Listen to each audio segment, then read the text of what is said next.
Cette crise sanitaire et les contraintes de déplacement actuelles offrent une visibilité inattendue à certaines de nos régions.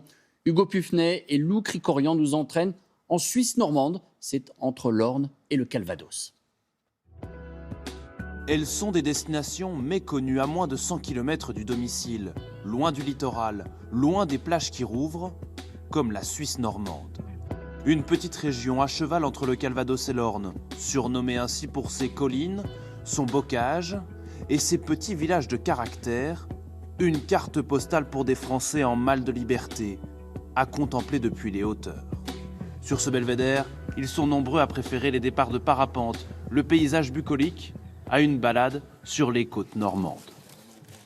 On aime bien aller à la plage aussi, mais dans l'immédiat, vu qu'on ne peut pas se poser à la plage, c'est un peu dommage, quoi.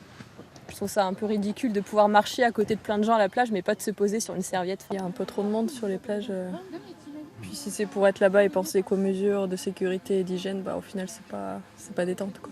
Ici, on peut divaguer sans dire aux enfants, fais attention, ne va pas trop proche des gens. Là, ici, les gens... Il y a de la place. Il y a des mètres carrés, on va dire. Ne pas se soucier en permanence des gestes barrières, des restrictions, lors des randonnées ou des activités touristiques. Et certaines ont déjà repris, comme cette Via Ferrata. En plus des règles de sécurité, pour mettre le baudrier, on remonte bien au-dessus des hanches. il faut désormais suivre des règles sanitaires. Je vous demandez de me présenter vos mains, s'il vous plaît, pour le parcours. Mais avec quelques dizaines de touristes par jour maximum, ces précautions sont bien plus simples à appliquer. Sur un gros site touristique où il y a plein de monde, avec plein de contraintes sur les déplacements sur le site. Mais là, c'est plus nature. Nous, on va doucement prendre notre temps et c'est parti. Voilà. De grands espaces, une faible affluence et des hébergements adaptés à la crise sanitaire. Ici, pas d'hôtels, de camping démesurés, mais des gîtes et des chambres d'hôtes. Cet ancien haras a rouvert ses portes le 11 mai. Il ne peut héberger qu'une quinzaine de personnes à la fois, souvent des couples. Résultat, même le spa peut rester ouvert en toute sécurité.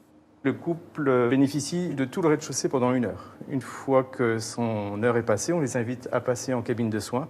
Et nous, on en profite à ce moment-là pour désinfecter le robinet. On change tous les draps jetables. On désinfecte les poignées de porte sauna hammam.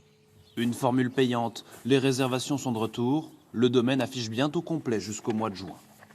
On a beaucoup d'appels puisque entre les personnes qui avaient des bons cadeaux pour Noël et puis les estivants de dernière minute, ça peut se remplir très très vite. On sent une vraie attente de pouvoir se balader sans être dans un lieu surpeuplé et toujours dérangé.